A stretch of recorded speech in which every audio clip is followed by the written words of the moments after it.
அனைவருக்கும் வணக்கம். நம்ம நாடா கணிதம் சேனல்ல முந்தைய ஆண்டுகளுக்கு கேட்கப்பட்ட போட்டித் தேர்வு கணக்குகள் பத்தி பார்த்துட்டு இருக்கோம். அந்த வரிசையில 2001ஆம் ஆண்டு டிஎன்பிசியில் கேட்கப்பட்ட மிக முக்கியமான கேள்வி. 12 மனிதர்கள் ஒரு வேலையை 24 நாட்களில் முடிப்பார்கள் எனில், அதே வேலையை 18 மனிதர்கள் எத்தனை நாட்களில் முடிப்பார்கள்? எத்தனை நாட்களில் முடிப்பார்கள்? இதான் கேள்வி.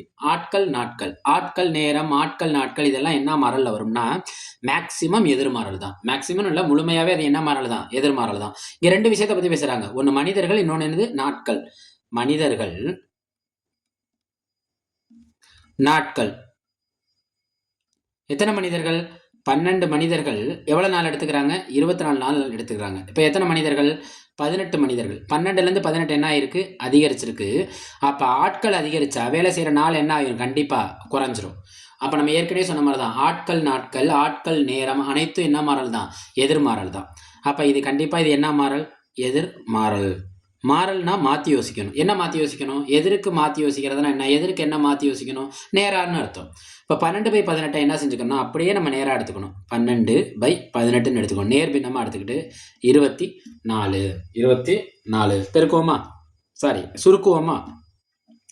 இது ரெண்டும் ஒரு வாய்ப்பால் அடிபடும். எந்த வாய்ப்பால்? 6ஆம் வாய்ப்பால். 2 6 12, 3 6 18. அப்போ x = 2/3 பெருக்கல் 24. 4 3 3, 5 3 15, 6 3 18, 7 3 21, 8 3 24. x = நான் ஏன் 5 3 15ன்னு ஆரம்பிக்கிறேன்னா, டேரெக்டாகவே 8 3 24ங்கிறது உங்களுக்கும் தெரியும்.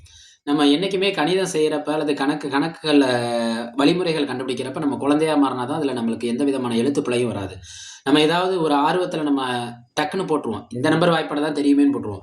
டக்குன்னு மாற்றி நம்ம நம்பரை போட்டுருவோம். அதுக்கு நம்ம என்றைக்குமே எளிமையாக சொல்லி பழகிட்டோம்னா அதில் எந்த விதமான பிழை வராமல் ஒவ்வொரு மார்க்கும் நம்மளோட வேலையை உறுதி செய்யும். 2 8 பெருக்கினா என்ன கிடைக்கும்? 16. அப்போ இதற்கான விடை என்ன? நமக்கு ஆப்ஷனில் அம்புக்குறி எங்கே போகுது? கீழ் நோக்கி போகுது. அப்போ யாரை விட குறைவாக இருக்கணும்? 24 விட குறைவாக இருக்கணும். 24 விட குறைவாக 16 இருக்கா? கண்டிப்பாக இதுதான் அந்த ஆப்ஷனில் விடை. Option C. இன்னொன்று, நம்மளோட விடையை மேலே இருக்க விடைகள்லேருந்து பாதி விடைகளை ஒதுக்க முடியும்.